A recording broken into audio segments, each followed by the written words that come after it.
Hello and welcome to Talk Art. I'm Sally Rayn and I will be your host as we delve into the world of the artist and the art that's all around us. Talk Art is sponsored by the Silicon Valley Open Studios. During the first 3 weekends in May, hundreds of local artists open their studios to the public. It's a wonderful educational opportunity to learn more about your creative community. Just follow the yellow signs or go to the website svos.org. Now our guest is Florence de Bretagne. She is a local artist who immigrated from Paris in 2006. And while she was living in France, she received national awards for her art. Her joyful and colorful, exuberant art is loved by collectors around the world. So welcome, Florence, to Talk Art. Thank you, Sally. Thank you very much for this introduction. And I'm very happy to be here to talk to you more about my art and about myself. Excellent. So what I'd like to know first is tell us about the national awards that you won while you were in Paris. So before I moved to California, so it was in 2004, I won a first award at a very big contemporary art fair. So I was really happy and proud of it. It was the first award for all medias, so photography, painting, sculpture, everything. And following that award, I was selected to represent my country, France, at the European Contemporary Art Fair. Wow. And therefore, I had my work exhibited throughout Europe. So in Spain, Italy, Portugal, England, and many countries. So that was very exciting. Yes, what an honor. Yes. So when I think of Paris and being an artist in Paris, I think of Montmartre and I think of Monet and Renoir living in their studio together and Picasso. So was the art scene like that when you were in Paris? It was very exciting indeed, actually. Being an art student in Paris, I really enjoyed very much the art scene, and I used to see, I think, almost one exhibition a day. One every day, wow. Yes. And I had one of my art teachers had a studio in Montmartre in the old studios where a very famous artist, I don't remember if it was Picasso or Matisse, but was working at the beginning of the century. So it was kind of a magical feeling when I went to visit him in his studio to be in that historical place. Wow. Yes, it was very magical. Excellent. So tell us a little bit about your education. Where did you go to university? What did you study? So it was not straightforward for me. Actually, I was studying business and law first in 2 different colleges at the same time. Wow. So I was studying very hard, actually. I was super organized and a very hard worker. And then actually I had just as I was about to start working in a company, I had health issues with my back. So I had to sit down. And for 18 months, I couldn't walk. And yes, so I decided actually to do my true passion because I loved painting so much, but I thought I would be first a businesswoman and then later be an artist. So I decided to just jump into the painting. Oh. And since then, I've never stopped. And I'm really happy. Sometimes, you know, looking back at your life, you understand why things happen. Right. So I'm really happy I did that choice. Well, excellent. So did you then go to university to study art? Yes, so I went to the school, École Nationale Supérieure des Arts Décoratifs, so the School of National Decorative Arts in Paris, and where I studied many different topics like engraving, of course drawing, painting, photography. And it was really 5 years of experimentation. I tried many different things and I learned from all these different techniques. So wonderful. It was very interesting. Yeah, I bet. Yes. So you brought some absolutely vibrant paintings into the studio. So I would like you to tell us a little bit about this one here in the middle. It's just stunning. Thank you. So this one actually is a very significant part of my creation. It's a painting from the series Seeds. I call them Seeds. I started when I was in France, so maybe 10 years ago. And I did a trip in south of France, and I discovered in a little village south of France the work from a French monk called Don Robert, and he did those huge, beautiful tapestries. Oh. yeah. And filled with life, little creatures, whimsical plants, and it really inspired my work. So I started to do these bubbles. I've always had this obsession of bubbles. Bubbles and circles and Yes. seeds. Very nice. And I filled them with life, imaginary plants or seeds that will give new life. Mm-hmm. And so this painting actually is very recent. I did it this past winter. It was a commission for people who wanted specific size and specific colors. Very nice. And there are many whimsical details in it. Sometimes you can even see smiley faces or funny bubbles. So it's excellent. And so you brought some still images of more bubble and seed paintings. So why don't we Yes. take a look at those now and Yes. see some different colors and some paintings? Yes. So this one is very big too, and it's again filled with bubbles. And on the next one, so on the next image, we'll see different colors. This one has more red, and it's a very big size too, 48 inches by 72 inches. And on the next image, yeah, so this one you see small squares. Actually, before leaving Paris 6 years ago, I did a farewell exhibit in downtown Paris, and I had a full wall covered with little paintings, all 18 inches by 18 inches. And so the idea was to make a little bit like a tapestry. And it was very successful, this exhibit, and one person bought 15 paintings. Wow. To do her own tapestry at home. With all these little paintings, she could create her own tapestry very nice. by the way she would assemble them. Oh, so you inspired someone else's artwork as well. Yes. Very nice. Yes. So on the next image, we see how these bubbles and these seeds sometimes are part of one of my painting, but there are also other details. So like in this left corner, you can see a little house and, well, part of the house. And this house represents the countryside house of my parents, where I used to spend a lot of vacation as a child. And there is like a path or a big river in the middle of the garden. And I called it Thibaut's garden. Thibaut is the name of my husband, and he loves gardening. So I represented his ideal garden. Very nice. Very abstract, but colorful. Yes, thank you. And in the next painting, so this one is very recent too.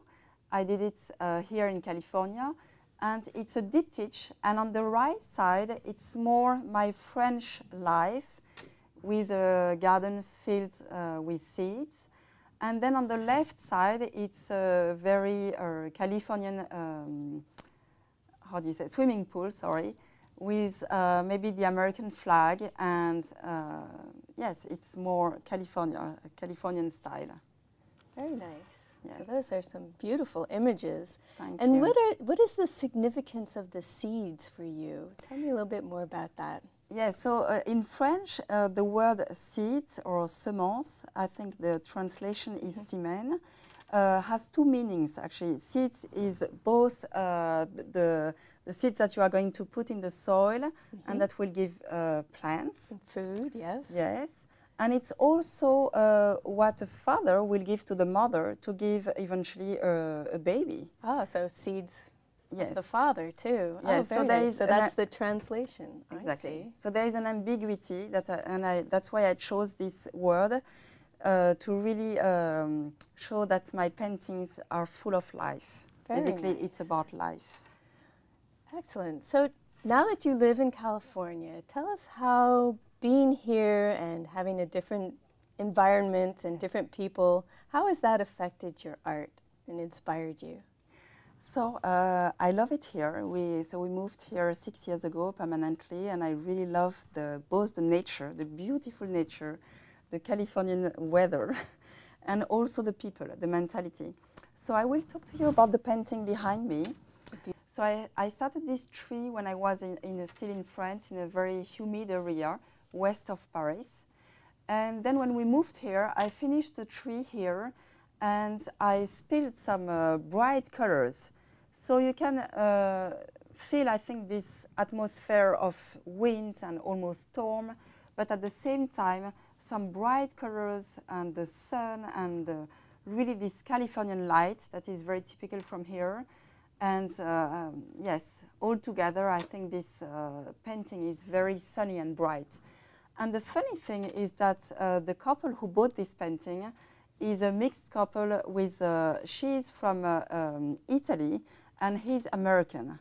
So maybe they could feel this double influence in this painting. That makes sense. Yeah, I can see that. Excellent. So you brought some other images of trees that we can take a look at. That. Yes. So behind you, you have one, Sally, one painting which represents, I call it the vivid tree. Here is a Woman's Day. So some of my trees are made out of bubbles. So because I'm so obsessed both by bubbles and trees, so in some paintings you can see both bubbles and trees. Colors in that one are particularly vivid. Yes, so this one was bought by French people. And it's called the Woman's Day because, as you can see, it's really filled and very bright, but it's full of activities and joyful things happen throughout the day. So it's a little bit like my day being really filled from the beginning, when I start sometimes at 5 in the morning painting, and then I wake up and do the breakfast for my children. So my day is really full. Yes. So on the next image, we'll see another tree called the Tree of Life. So actually I made this very vertical shape. It was very difficult at first to work on this vertical shape, but I had been commissioned to do a very vertical fabrics work, and so I was kind of used to this vertical shape, so I was ready to do a painting. So I did a few trees like that, thinking, okay, no one is going to be interested by this weird shape. And actually, I sold all of them. Wow. Yes, they found some really great spots. I like the combination of the long line of the canvas with the circles. Very nice design.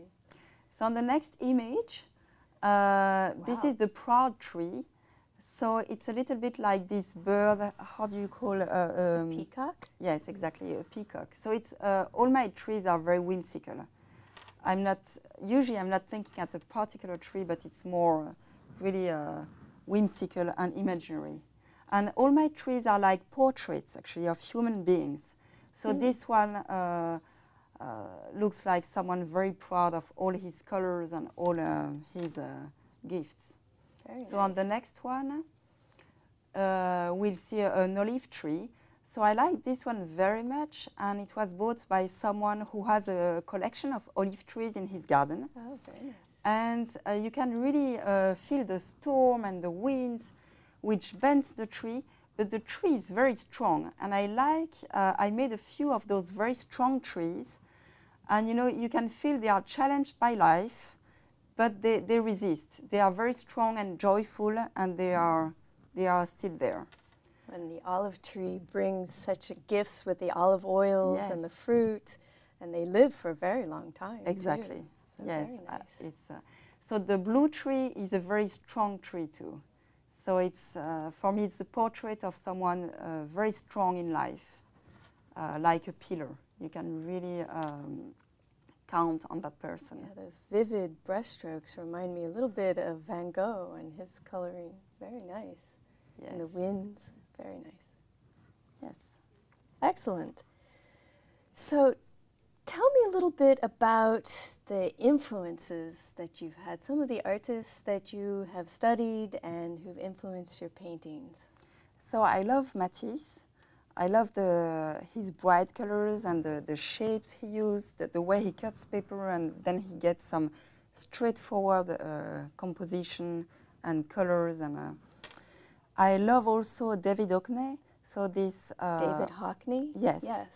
Oh, and I love his whimsical paintings because he has different styles. I like very much his whimsical paintings. They sort of tell a story inside them. Yes, with many details, bright colors, very straightforward. And I like also very much Georgia O'Keeffe. Actually, I went to Santa Fe twice these past years, and I knew her before, of course, since a long time. I've known her, and I've admired her work. Right. I love the round shapes and the way she suggests new life too, and sensuality. Right. I think her work is full of sensuality, and it really inspires my work with all these round shapes, very soft shapes. Right, with some of her bone paintings using the colors of the Southwest. And also her flowers. Right. And what inspired me the most, I have to say, is what Jean Dubuffet, so the French artist Jean Dubuffet, called raw art, so art brut. It's art created by people with severe mental disabilities or children, or people with no artistic background, no artistic education. So those people usually create art that is very true, very sincere. It's really a way of expressing themselves. So they create because they need to express something. So I love this kind of art. And in my paintings, in the same way, I try to get rid of my education. One day I even tried to draw with my left hand because I'm right-handed, so I tried with my left hand. And it was much more spontaneous and much better, actually. Really? And in my paintings, I use also some very bold colors, and sometimes it's very childlike, like in my paintings, diaries. Yes. Yeah, so you brought some of the paintings, the stills of the diary paintings that sort of tell stories about your life, don't they? Yes. So let's take a look at those images now. Yeah. So yes, on the images on my paintings diary, so like this one, La Chaussette du Roi, so it means the king's sock. It's, well, probably I called it the king's sock actually because I'm from a very traditional family. So it was like a little joke to my background. And it's filled with stories from my life, whimsical stories, and like you see a car, you see a big sock on the left corner, and mountains, and children jumping onto a trampoline. So there are many different stories. So what is the significance of the sock? Why is it the king's sock? Actually, it was just, the sock, I think, was just by chance. You know, when I do a painting, actually, I start in one direction, and then after a while, I turn the painting over, the canvas over, around, I mean, and then I continue, and then I turn it more, I continue the painting, and after a while, I'm wondering in which direction does it make more sense. And then and then I finish the painting in this direction. So suddenly, at the very end, I realized there was kind of a big sock on the... And with those little details in the sock, I was thinking at a French king with very elegant socks. So that's why I called it the king's sock.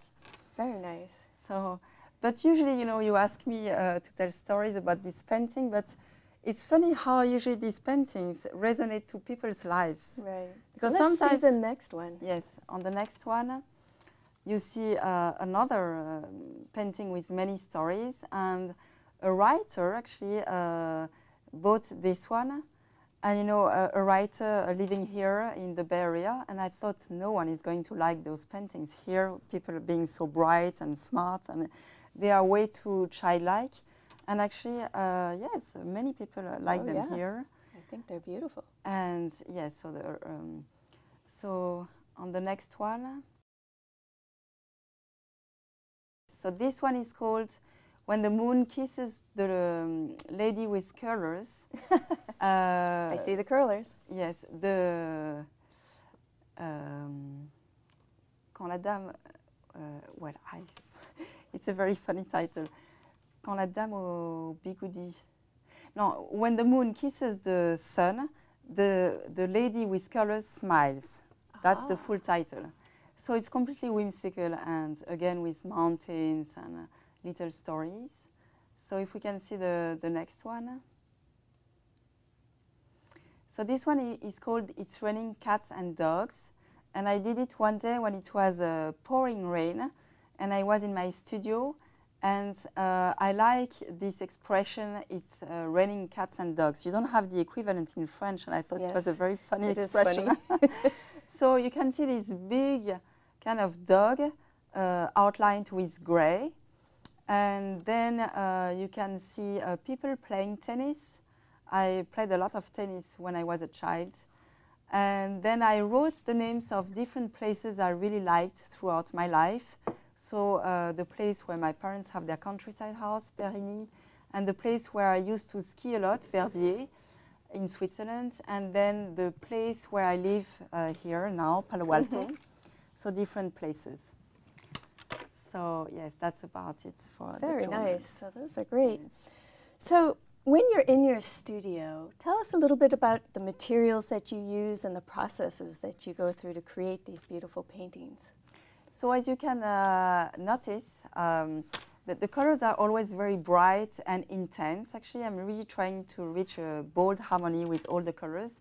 And I use the dry pigments. So I brought a few little material. I brought some dry pigments, and I mix the dry pigments directly with matte medium in a container. It's almost like cooking. This is a powder. Yes, it's a powder. So you measure it out and create your own paint. Yes, I create my own paint. And so it makes the colors really bright and intense. So that's why you choose it, to Yes. use the pigments? Yes, yes. And I like the way it's a little bit like working in a lab. Right. And yes, so I think it's cool to make my own paint. Very nice. So you have directed some community art projects in the local area. Tell us a little bit about those projects. Yes, so last year I led 11 mural paintings at Walter Hayes Elementary School in Palo Alto. So it was really a great project. As I was telling you earlier, I really love the mentality here, how people are welcoming and open to new ideas. And so when we moved here, my daughter received a small magnet from her school saying, you make the difference. And it tells you about the mentality here. If you want something, if you want to work hard for it to happen, then make it and it will happen. So I went to the principal of the school and I proposed her to do 11 murals with all the students of the school. Wow. So it was 11 murals at the school. Yes, and the stressful part was to do it with 540 kids. Wow. From kindergarten to 5th graders. So I always did a draft beforehand. And you brought images of those, I didn't brought you? images. So let's take a look at those. So that's my draft for the mural representing respect, because the idea was to represent the 11 core values of the school. And after doing the draft, then we did the mural with all the kids. So there was respect, and we can see the next image. I did a draft for empathy, and then the kids under my direction represented the empathy on the wall. So there you did the design, and then the children painted it under your direction. Yes, and we had always a little conversation about what is empathy, what is cooperation, respect, integrity. So those are the core values that they teach in the Palo Alto School District. Very nice. So you are an artist at the Silicon Valley Open Studios, and you've shown there. Tell us very briefly about the experiences that you've had there. So I love the Silicon Valley Open Studios. Actually, it's really the best venue for me since I moved here. Really? Since my philosophy is really to share my gifts with the community, as you could see with this project at Walter Hayes. I really want to share with people, and the Silicon Valley Open Studio gives me every year the opportunity to meet many art collectors, many people, and to show my art to many people. And every year I get to meet new collectors and to sell a lot of paintings, actually. Very nice. It really works very well for me. with the open studios. Yes. And where else have you shown in the area? So I've shown at Los Gatos Museum. Soon after we moved here, I was represented by the SF MoMA Artist Gallery in Fort Mason in San Francisco. So the San Francisco Museum of Modern Art Artist Gallery. Exactly. Oh, yes. That's a very nice it was honor. a good venue. Yeah. And then I had a solo show at the Los Gatos Museum and in different galleries throughout the Bay. So in downtown San Francisco, in Pleasanton, in Palo Alto, so in different galleries. But you like the open studio venue the best? Actually, yes, that's it really works pretty well for me every year. So what are some of your final thoughts and last words that you'd like to tell us? So we can show my paintings about Santa Fe. I did 2 trips to Santa Fe and I loved the warmth there.